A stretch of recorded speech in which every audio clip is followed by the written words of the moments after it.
Hi, it's Mike Boyajian, and I'm going to be talking to you about a new book that I'm going to be doing. And because of my hand injury again, that's not coming out till at least January 2023. It saddens me that it's the first book that's not about my life with my late wife, Jerry, in many years. And the good side of it is that I'm sure that her loving presence put the idea into my head sometime today.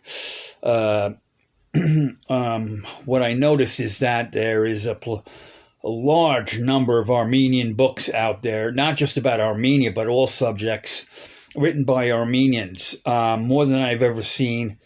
And plus the history books that I've been reading, especially those published this year and last, 2021 and 2022, often now mention Armenia in their text, which in the past they haven't done, for the most part, but now it's predominantly being done. And even if it's peripheral to the subject, the only it's not always listed in the index for some reason, but I can't figure that out. But anyhow, it just dawned on me that we are in the global golden age of Armenian literature, the recovery from genocide, and that's the title of the book, along with the subtitle.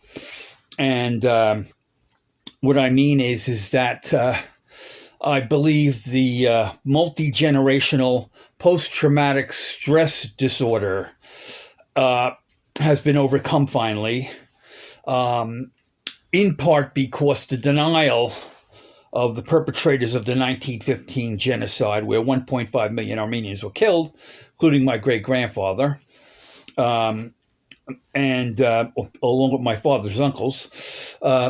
But the denial is fading. Nations here and there over the years have acknowledged the genocide. American leaders have also reported it, and Ernest Hemingway even wrote about it when he was working for the Toronto Star. And but finally, in 2021, the leader of the greatest superpower on earth and in the annals of human history, United States President Joe Biden, also leader of the free world, directly acknowledged the genocide. And poof, did anything happen to Turkey? No. I mean, so what was the worry for 106 years that you had to deny the genocide, causing this traumatic stress on the Armenian people? And I'm not even going to go into the destruction of the funerary art in Azerbaijan or the recent attack on Armenia. However, more news to report.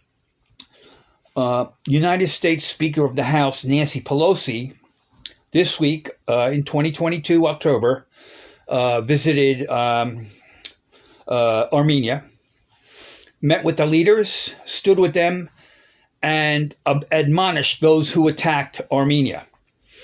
And they better understand that the Speaker of the House means business. She is the third in line from the presidency of the United States. Okay, so we're not talking about some minor leader here. So that's the good news, and I believe the trauma has been lifting, not only because of that, but other reasons. Time is passing, and younger generations are coming in, and the multi-generational effect is slowly waning.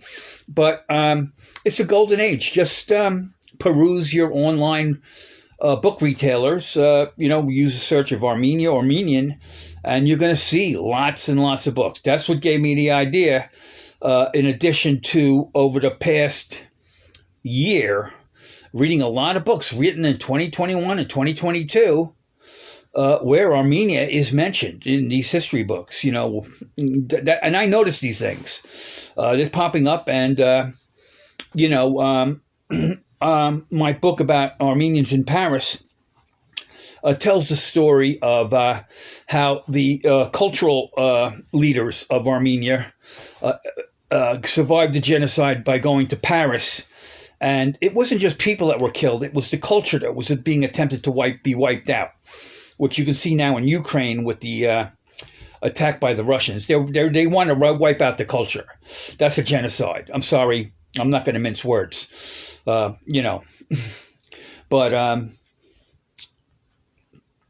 excuse me, I get emotional. But they rebuilt their culture in Paris in the 1920s, along with the other expats from around the world. Everyone headed to Paris, including, the popularly acclaimed Americans, F. Scott Fitzgerald, Ernest Hemingway, Gertrude Stein. I could go right down the list, And, of course, there were other artists and writers there. Picasso was there, and some of the surrealists. Most everybody was hanging out there. Okay, even I think even William Faulkner was there. Anyhow, so the light was kept glowing. If you think of it as the Olympic torch, which they carry around the world prior to the start of a new Olympics, that's what it was like. They kept the fire going.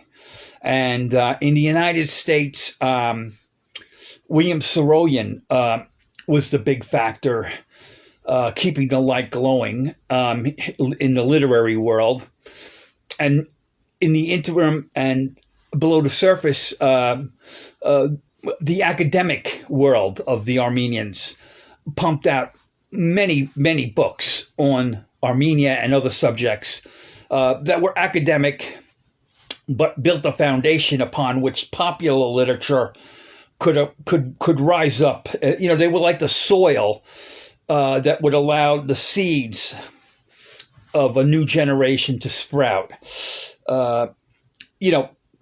The best-selling authors like Peter Boyajian and others are at the height of their powers now. We're talking, an immediate, upon release, listing in the New York Times as a bestseller for some of these giants of Armenian literature in the United States alone, not even talking about elsewhere around the world. And, of course, now you've got young Armenians putting out the books in large numbers, and it's great to see. And it's a comeback from what was almost an annihilation of one of the ancient peoples of the world, the Armenians. And that's all I have to say now. Keep your eyes out for the book. Bye.